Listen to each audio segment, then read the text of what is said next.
Or, as I like to say at the end of the show, stay frosty. Andrew Mason, do you know what stay frosty is? It's a military term, right? Good, Yeah. thank you. Most people don't know that. They Stay think stay cool. it means look out for danger. See, I figured it just came from stay cool, like stay cool, stay Yeah, most frosty. people think it's like stay frosty, like beer frosty, like a frosty mug, which is Or fine. what about staying as Frosty from Frosty the Snowman? Exactly. You know, look at that Frosty go, bumpity bump bump bumpity bump bump over the hills of snow. Oh, over the hills of Centura Health Training Center. That's not going to be the last really We're gonna old sing pop "Songy It Up" culture today. reference That's in right. this show today, although some of it came from Sean Payton. Yes, thank you, Sean Payton. Get ready. It's Orange and Blue today. We are presented by Sean Honda, Cecil Lammey, Andrew Mason, and a practice that was closed to the public. So, Mace, once again, we are left with the problem of being limited on what we can say. Russell Wilson had a good day, though. Yes, he did. Why? No interceptions. No interceptions Saturday either. No interceptions from Justin Simmons. Justin Simmons not on the field the last two practices. He's dealing with a groin injury. Broncos are being cautious, but it does make you think. Justin Simmons was on an INT heater to start training camp. And the 2 days he's been out there, no picks thrown by Russell Wilson. Coincidence? You decide. You decide. Well, Russell Wilson has looked better. And for the naysayers, again, this is where patience comes in. I'm just like, he's looked better for 3 days, whatever. There was some rust. We're going to get to that. That's our next section. But yeah, without Simmons is one of the best in the game.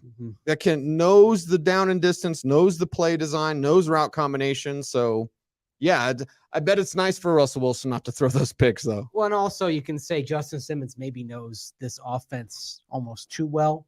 Certainly better than most defenders would. He knows the personnel better than most defenders you're going to see on game day. So maybe having him out there doing his thing create a situation that wasn't as analogous to what you're going to see at game time as it would be when you're dealing with PJ Locke, Caden Stearns, Kareem Jackson back there. Right, right. And all players that we're looking forward to seeing more from, like I like PJ Locke, you like PJ Locke, and Caden Stearns is doing his thing, and we all love Kareem Jackson. It's just without Simmons, there's a significant difference. You can tell on the field, and it comes from that football intelligence and leadership. Yeah, and I think it was evident Saturday. I mean, really, like that drive at the end of the two drives at the end of practice, one that went nowhere, but that was, on penalties elsewhere on the offense. And then the second one, there were some open lanes. And you do wonder, for example, on that deep pass to Jerry Jeudy down the sideline, if that happens, if Justin Simmons isn't there to close and track. That's, I think, a fair question is to say, would that have been a touchdown if Justin Simmons had played? Maybe, but maybe not. Yeah. I don't think we don't know for certain. So. We don't know for certain, but it's building confidence with Russell Wilson. Now, Nate, our guy in the chat room, says it's giving him false hope. Hope is hope. So the mental side of this game, which is always fascinating to me, Mace, if Russell Wilson's building confidence because Simmons is out there, good. Hey, he needs more confidence. The Broncos need a rebellion from Russ compared to what he was last year, and rebellions are built on hope. So hope's fine. There's always Star Wars reference floating around here somewhere on this show. It's the bingo card, like if cross. Where's Star Wayne's Wars, World, check, Star Wayne's Wars. World, Yes, we got another zinger for you now of a show that Zing was on before both of us were born, and I'm old. But with Russell Wilson, it's like distributing the football, better decisions. That's the main thing. He can throw a bad pass, or he can try to test the defense. I don't have any problem with that. I have a problem with the batted passes. Speaking of bingo cards, we got that checked again today with another batted pass from Russell Wilson. I think it's at least one a day. Correct me if I'm wrong. But for me, a vitamin. Like the Flintstones. There's your reference. For me, it's like just make better decisions. And it seemed like Russ was doing that more on time today. I was watching his feet. Sound like Rex Ryan. His hitches were better today. His hitches were better. He's stepping up in the pocket rather than drifting in the pocket. Yep. I thought his third down decisions were really good as well. Third down was the big thing today that was going on out there. And thought he acquitted himself well. I thought the timing was there. Had a nice play that jumps out to Jerry Jeudy in particular. That's encouraging. The last time we saw third downs back in OTAs, it didn't go this well, but you expect them to be at a more advanced level just based on how much more work they put in. And isn't it part of the game? You and I have been to dozens upon dozens of training camps. Like, the defense is ahead of the offense. Mm-hmm. Shocker. That happened again this year, and the offense is fighting back. There's your strikes back. Strikes back. There yes. you go. Or, revenge of the offense. Revenge of the offense. The offense should go for revenge, though. Yeah. Not return to the offense. Go for revenge. You're not a Jedi. Don't do it. Don't worry about that, baby. Go get him. Yeah. Do you still think it should have been Revenge of the Jedi, or were you happy with Return of the Jedi? I love Return of the Jedi. No, I mean the title. I think it should have been Revenge of the Jedi. Even though Jedi don't seek revenge. Well, didn't we learn throughout Star Wars the Jedi way is completely wrong? It had some flaws. It definitely had some flaws. Don't isolate yourself from everyone else. Go ahead and have relationships. Go ahead and care. They didn't want to have attachments. Yes. And it was like if Anakin had not become attached to Padme, then or attached to his mother, because you're too old. Slaughtered the Sand People, right? He is too old, right? Anakin was too old to begin the training. What was Luke? Luke was right. like a grandfather by the time he showed up. He was like to 3 Yoda's times place. his age. Yeah, no, you watch it 1 through 9. Yeah, it makes Yoda telling Luke you're too old. Well, that makes a lot more sense because they were getting the little kids in there, the younglings. How young of a youngling did you have to be? Right, exactly. Dave says he hates Star Wars. Sorry, Dave. Yeah, you're gonna get it from time to time.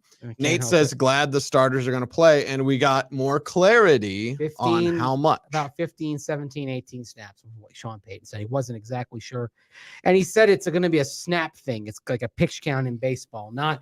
Okay, 1 possession and they're out. I love that. Look, because if let's say it's the offense, right? And if the offense goes 3 and out, what good is that? Send them back out there. Put them out there until they figure it out. I think that's actually a healthy way to go about it. One thing that I was thinking of, and I don't know if Sean Payton's going to do this, but remember in Buffalo last year how they pulled Josh Allen, but they left almost all the starters in. Yes. And let Case Keenum have a bit of a run with the second team. I don't know that Sean Payton has this in mind, but I don't think having Jarrett Stidham at some point in the preseason run a series or 2 with the number 1 offense wouldn't be the worst idea. And I know people are like, controversy. No. None at all. None. You're just wanting to start the process of getting him acclimated to that first team in case he has to go in a game situation that you cannot replicate in practice. And also if Russ is going to run more, Russ is going to get hurt. I hate to be that succinct with it, but he's an older player. That's what happens. I would say this, let's say next week, the target for the first team offense is 20 to 24 snaps, right? I would then say, okay, the next 5 to 10 need to be with Jarrett Stidham at quarterback and the rest of the offense remaining out there, just to start kind of getting the timing right. Just so if Stidham has to go in there, he's not going in cold. And I think that's something that's a huge concern because as we watch the offensive tackles and the way things are going, how much pressure is on Russell Wilson. By the way, there was pressure today. I think you better have Stidham ready and better do the things to make sure he's ready to step in and be reasonably productive if he has to fill in for Russell Wilson, because I'd say the chances of Wilson making it through all 17 games without missing at least a little bit of time, the chances are minimal. It's very, very slim. I would say Jarrett Stidham starts a game or 2 this year, and maybe that's even too optimistic. Brett Rippon started 2 games last year. Russell Wilson missed 3 games back in 2021. This may be part of the equation for Russell going forward as you're figuring out how things are going to work as he goes into his mid-30s. He's going to take some punishment this year, especially if he's going to take off and run, and especially behind what looks to be a line that may have some issues in pass pro on the flanks specifically. Yes. Oh boy. Not so much on the interior, but on the You guys edge. aren't going to like the tackles. I'm concerned about the edges. Sorry, about what comes off the edge right now. You're not going to like the tackle play. Y'all are going to start hating on Garrett Bowles again. Like, stuff's got to get cleaned up. Well, Bowles is also coming off an injury. I think. How much time do we give him to correct that? Because he wasn't good last year. Okay, we'll just be honest. He was average last year.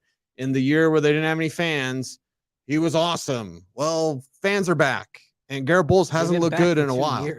And Garrett Bowles hasn't looked good or as good as 2020 for 2 years. So he's coming back from injury, Mace. I'm going to allow him grace, but how much? How much? How long? I don't know. What's Mike Munchak doing? He's probably still living here, right? As far as I know. You know, I thought he was doing a little consulting for the Vikings last year, maybe, because Chris Cooper went up there to coach. Yeah. Okay. By the way, Dalton Reisner's still unsigned, isn't he? He is. There were rumblings about him going to Minnesota last week. Nothing came up. Nothing happened there. Man alive. Yeah, it's a rough game. It's a rough offensive line on the tackles. Interior is really great. Zach Allen talked about that today as well. He did. And we've been telling you that. The two power guys at guards, Ben Powers and Quinn Miners, I think they're going to be fine.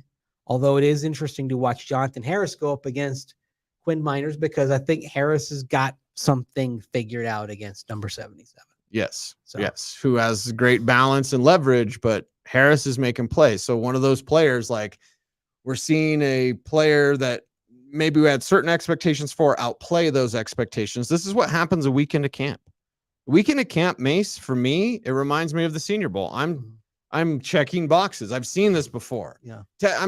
Am I going to lose my mind over Taylor Grimes? No. Why? Because that happened in May. Like, now it's just like every day. Taylor Grimes. He's checking a box. About Taylor Grimes months ago. I hate to play Marco Polo, but we were first. But we were telling you that Taylor Grimes was making plays out there. And now he's doing it. So just like every day. Okay, Jonathan Cooper. Yeah. I mean, the stud of camp, the best player of all of camp has been Jonathan Cooper. Yeah. Mm-hmm. Maybe a slight tick ahead of Nick Bonito. Yes. Yeah. Yes. But they're both doing great. I mean, I was thinking about it today. Jonathan Cooper and Nick Bonito, even if we're taking into account the overall number of plays, because Randy Gregory's getting some rest days and Frank Clark missed some time, on a per play basis, Nick Bonito and Jonathan Cooper are getting more pressures than Frank Clark and Randy Gregory in their work with the first team. Right. That's significant right there. Yes. All right. Did you do a fashion faux pas today? I don't think I did, but there's a nuance to where you're going with this. And let's just say Sean Payton, he wants preseason games to be a certain way, and he wants his players to act a certain way. One believes that Sean Payton would not have been happy with a player proposing to his girlfriend during a preseason game, as of course Menelik Watson did back in 2017. So Payton was asked today what he wanted to see, and he quickly pivoted to talk about what he didn't want to see. I don't want to see 10 guys in the field. I don't want to see uniforms off after we're done playing, sunglasses on, Gilligan's hats on, interviews during the game. That's what I don't want to see. The Gilligan hat, otherwise known as the bucket hat. I wear a bucket hat. It's a bucket hat, Sean. Nobody knows who Gilligan is. Now, this is a tale of our castaways. They're here for a long, long time. That's about all I remember. The best of things. It's an uphill climb. The minnow would be lost. The minnow would be lost. I can name the cast. At the end, Gilligan, the skipper to the millionaire and his wife, the movie star, the professor and Marianne here on Gilligan's Isle. We are so old. A. B. That's a reference that becomes relevant to fewer people with every passing year. And C. It's a reference that Sean Payton made. First of all, just call it a bucket hat. It's a bucket hat, baby. But second of all, bucket hats are cool. Okay. Here's the thing with bucket hats. I can live with Sean Payton objecting to bucket hats in a preseason game. I mean, I don't know why. I mean, what's the functional difference between that and a ball cap? A preseason game at night And in particular, down in Glendale, Arizona, the stadium has a roof. It will be closed, obviously, because of the blast furnace heat outside in Phoenix. So I can live with the objection to the bucket hat that night, but I will fight for my right to wear a bucket hat. Actually, I have the right. He's not telling me what to do. He's not the boss of me. I will wear my bucket hat out there in the sun when you've got the UV rays blasting down on you, because I want to protect my skin. I want to protect my face. I want to protect my ears. I put sunscreen on everything else. Okay. But yeah, the bucket hat for me, and I know it's sort of a kind of a joke thing, but I mean, it's part of the Mace fit, as it were, the bucket hat and the Aloha shirt. The bucket hat, I think, is essential. I have no objection to that. So, Sean, on this one, lighten up, baby. Lighten up. Lighten up, man. Oh, now it's where I notice I'm rubbing off on you, Mace, which is not good for you. Because you said baby. Light and sweet, baby. Come on, Sean Payton. Light and sweet. I mean, yeah. I guess it could come from you. Yes. I'll take credit for it. We did have some really good things from Sean Payton today. Some really good things, because I loved what he said about the preseason. We don't need this. Sorry, Menelik Watson. You don't need that. You don't need the interviews during the game. 9 News probably does. Yeah, well, they don't like that. I'm sure they don't. For me, he also was talking about finding undrafted talent, talking about Taylor Grimes again. And he's like, he told the Pierre. He brought up the Pierre Thomas story again. He hates Antonio Pittman. How many times has he told the Pierre Thomas story so far? 3. I think it's 3. Already 3. Yeah, we get it. And he never calls Antonio Pittman by name. We took it back in the 4th round from Ohio State. It's Antonio Pittman, coach.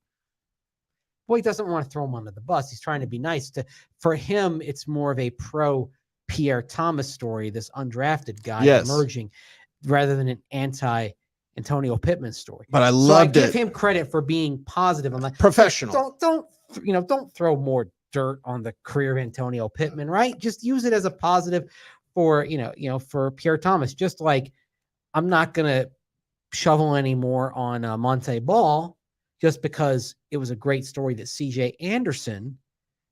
Same year, 2013, C.J. Anderson was the one who ended up emerging as a Pro Bowler by the 2014 season, and of course started in Super Bowl 50 and became a 1,000-yard runner for the Broncos. Not too far off. I mean, Taylor Grimes is going to take somebody's job. Is that job Montreal Washington's, who continues to struggle as a returner? Like, he had a couple good days as a receiver. He had a couple good days as a returner. But, Mace, you watch it closer than I do. The special teams, there's been some bobbles for Montreal like that. Well, who the hell is their punt returner? Marvin Mims is Jr.'s bobbling it as well. He is. He does not look comfortable. Yeah. He does not look comfortable as a returner. Frankly, when I was watching today, the one that looked the most comfortable at times was Kendall Hinton, although he let one bounce in front of him too. With Montreal Washington, sometimes what you'll see him when he catches the ball, he'll gather it and then he'll bring it up against his upper chest. So that's a body catch. And that's a sin. That's not what you want to do, fundamentally speaking. That brings it increases your fumble risk. It brings more moving parts into the equation, right? If you can catch that thing with your hands cleanly, that's what you want. Yep. That's the easiest thing. Yep. And so I think there are some concerns there.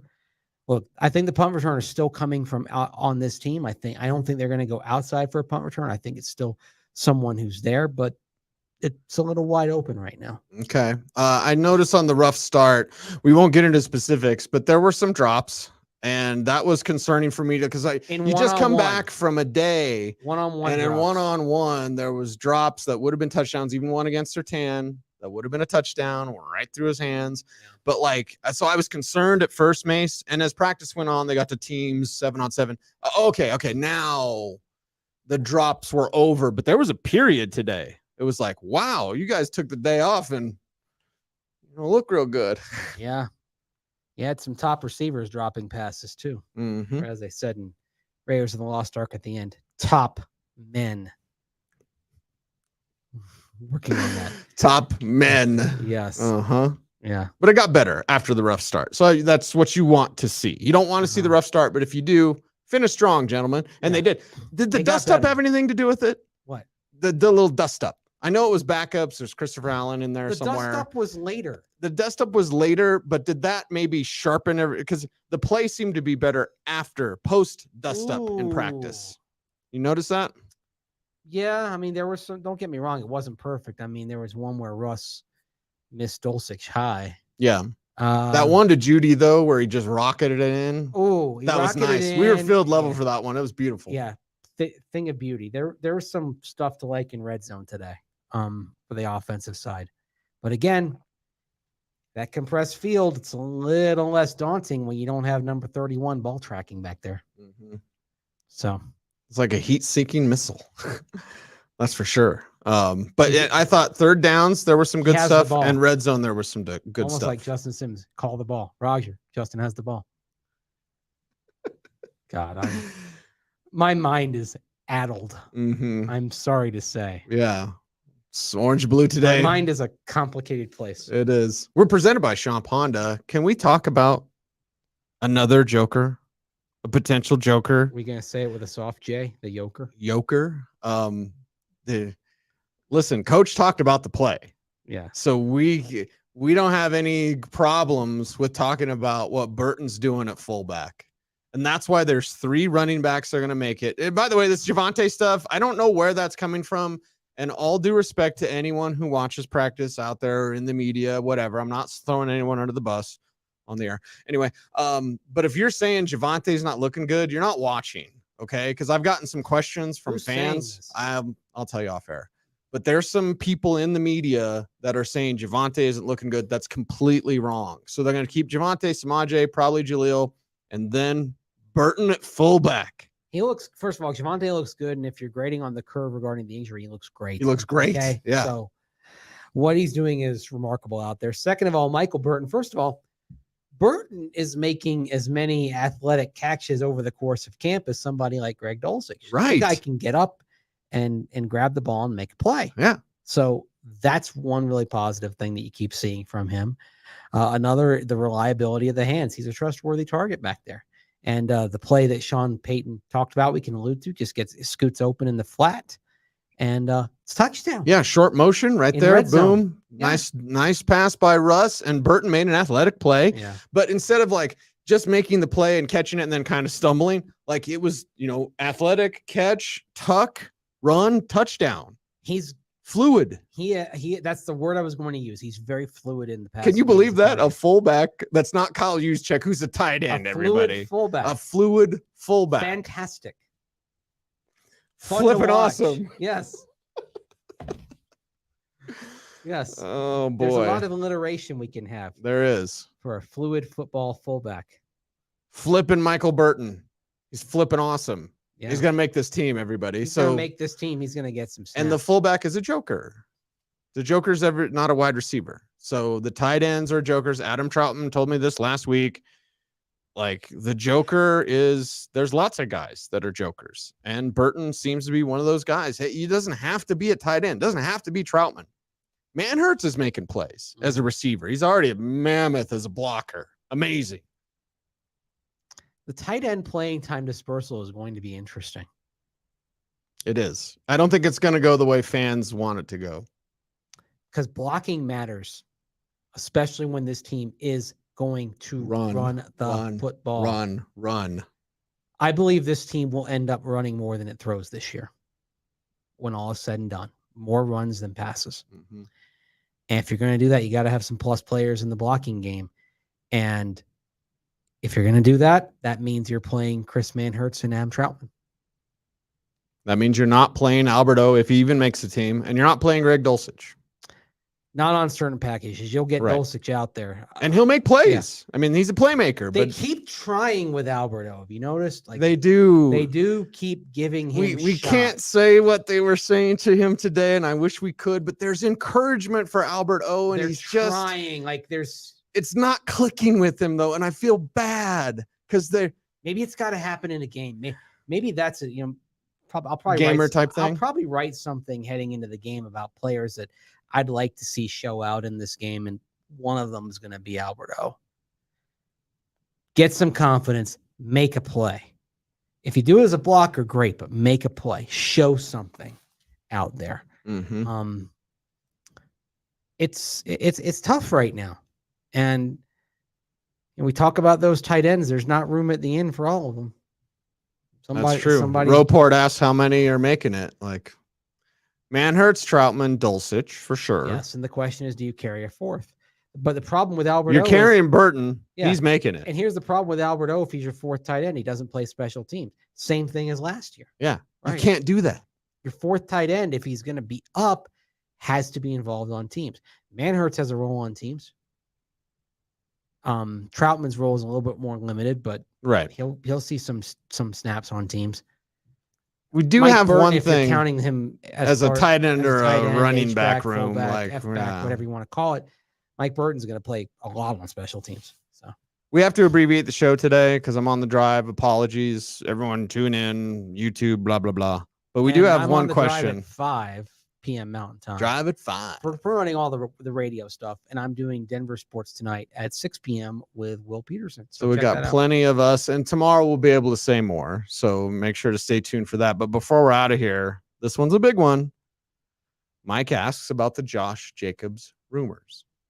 The Broncos attached to looking into Josh Jacobs, who is unhappy with Las Vegas and has gotten far away, according to his agent.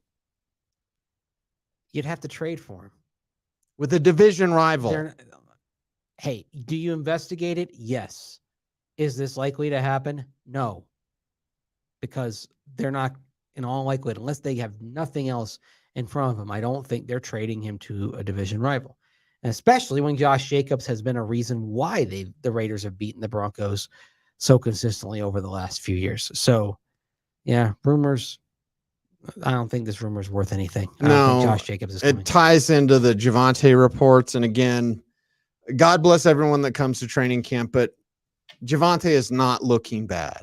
Okay. I want to stress that so I don't get any more questions about it, because it's a little ridiculous when every day you and I are like, wow, Javonte. And then all of a sudden somebody says, hey, Javante's not looking good. Like, no, please come back to practice. This is the world in which we live, Cecil. We have to accept it. I mean, how many times have we had to respond to stuff that's just thrown out there because there's nonsense that is spewed into the public discussion sphere? Are you talking about football? Life. Anyway, he's Andrew Mason at Mace Denver. I'm at Cecil Lammey. It's Orange and Blue Today, presented by Sean Ponda. Mason Cease, OBT's BFD. So like, comment, share, subscribe, hit the notification bell, stay tuned. And as always, please do one thing as I stall. Stay frosty.